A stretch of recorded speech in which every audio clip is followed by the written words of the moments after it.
Amidst the fervent anticipation of a resounding show of strength, a massive gathering of 83,000 ardent ANC supporters descended upon South Africa's electoral landscape. This gathering was intended as a bold declaration that, despite the nation's myriad challenges, the ruling party remained steadfast in its confidence of victory in Wednesday's pivotal elections. However, as throngs of attendees streamed out of the three-quarters filled venue, before President Cyril Ramaphosa's address had even commenced, the Sinkoba, to conquer, rally, left ANC leaders grappling with an unsettling reality. The possibility that the party that liberated South Africa could relinquish its majority for the first time since Nelson Mandela steered it to victory in 1994. The ANC's predicament stems largely from self-inflicted wounds.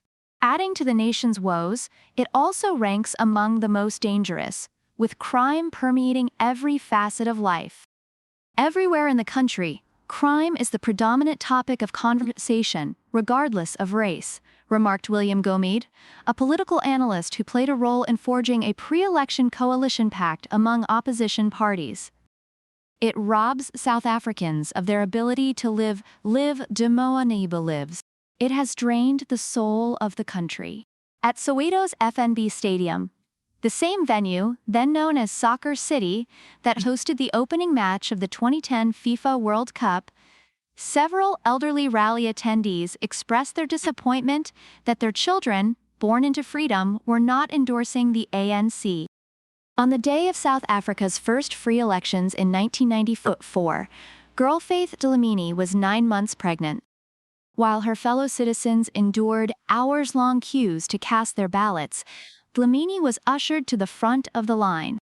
"I was treated like a president," she recalled.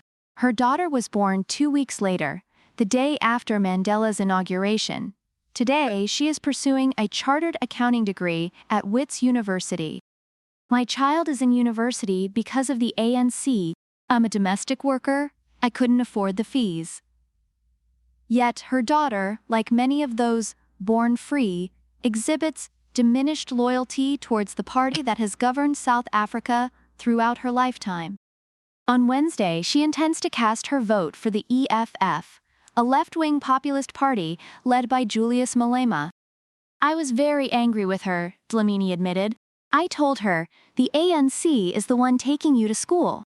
Hers is not an isolated case of familial discord over political allegiances. Mary Moniweka, a 58-year-old ANC official in Sichuan, the capital, has encountered similar conflicts with her daughter. "It's so painful," she lamented. Moniweka lifted her trousers to reveal a bullet wound sustained during the Soweto uprising in the summer of 1976. "She doesn't understand what's going on. She doesn't understand," she added. Moniweka remains uncertain as to who her daughter will vote for. "It's a secret," she said with a wry laugh. Aside from the EFF, Mandela's party is also likely to lose votes to a new party formed by Zuma, uMkhonto Sizwe, which derives its name and logo from the ANC's former paramilitary wing. Voters are presented with an abundance of choices, with 52 parties vying for their support. Among the most prominent is the Democratic Alliance, DA, which has earned a reputation for its relatively effective governance of Cape Town and the Western Cape Province. At a DA rally held at a much smaller venue in Soweto last Wednesday, a markedly younger crowd had gathered. They harbored an evident resentment towards the ANC and lacked the residual loyalty exhibited by their older black South African counterparts. "Our children drink dirty water and go to sleep hungry," said 36-year-old April Molobi, who attended the rally with his twin sister, Paulina, and nephew, Talepo.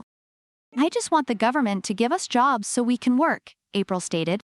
"Nothing more, nothing less."